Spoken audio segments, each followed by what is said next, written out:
ಜೈ ಶ್ರೀ ಗುರುದೇವ್.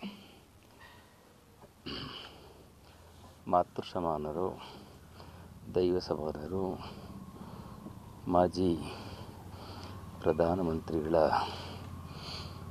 ಸನ್ಮಾನ್ಯ ಶ್ರೀ HD ದೇವೇಗೌಡರವರ ಧರ್ಮಪತ್ನಿ ಶ್ರೀಮತಿ ಚೆನ್ನಮ್ಮನವರು ಭೂಲೋಕವನ್ನು ಬಿಟ್ಟು ಕೈಲಾಸವನ್ನು ಸೇರಿದ್ದಾರೆ.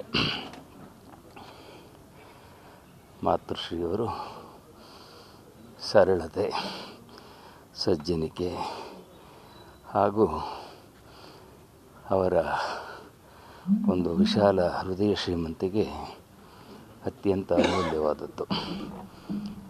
ಭಾರತ ನಾರಿಯರಲ್ಲಿ ಆದರ್ಶ ನಾರಿ ಎಂದರೂ ತಪ್ಪಾಗಲಾರದು. ಕಾರಣ, ಕೈ ಹಿಡಿದ ಗಂಡ ಭಾರತ ದೇಶದ ಪ್ರಧಾನಮಂತ್ರಿಯಾಗಿದ್ದರು.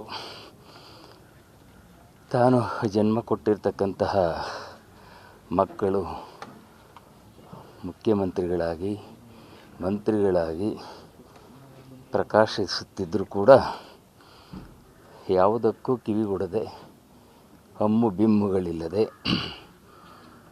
ಯಾವ ಆಡಂಬರಕ್ಕೂ ಒಳಗಾಗದೇ ಪ್ರತಿಯೊಬ್ಬ ನಾರಿಯೂ ಕೂಡ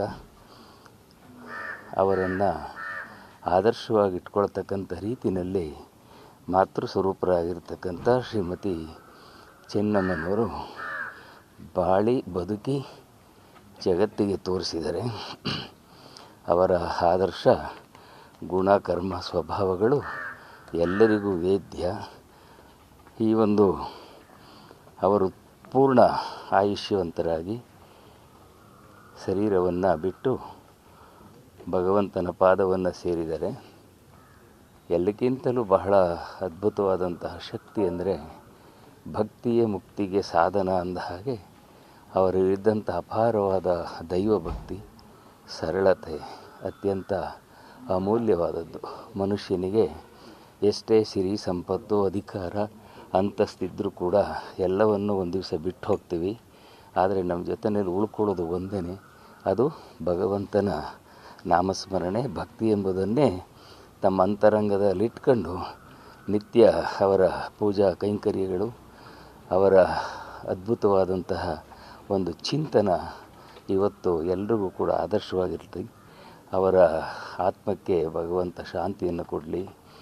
ದುಃಖ ತಪ್ತರಾಗಿರ್ತಕ್ಕಂತಹ ಅವರ ಕುಟುಂಬ ವರ್ಗದವರೆಲ್ಲರಿಗೂ ಕೂಡ ದೊಡ್ಡ ಕುಟುಂಬ, ಪತಿ ಪತ್ನಿಯರು, ಮಕ್ಕಳು, ಮೊಮ್ಮಕ್ಕಳು ಎಲ್ಲರಿಂದ ಪಡ್ಕೊಂಡಿರ್ತಕ್ಕಂತಹ ತುಂಬು ಕುಟುಂಬದ ಒಬ್ಬ ಅದ್ಭುತವಾದಂತಹ ಆದರ್ಶ ರತ್ನ ಅಂತ ಹೇಳಿದ್ರೆ ತಪ್ಪಾಗಲಾರದು. ಅವರ ಆತ್ಮಕ್ಕೆ ಶಾಂತಿ ಕೊಡಲಿ, ಅವರ ಕುಟುಂಬ ವರ್ಗದವರಿಗೆ ದುಃಖವನ್ನು ಸಹಿಸಿಕೊಳ್ತಕ್ಕಂಥ ಶಕ್ತಿಯನ್ನು ಕೊಡಲಿ ಅಂತ ಹೇಳಿ ಭಗವಂತನಲ್ಲಿ ಪ್ರಾರ್ಥಿಸ್ತಾ ಇದ್ದೀನಿ. ಜೈ ಶ್ರೀ ಗುರುದೇವ್.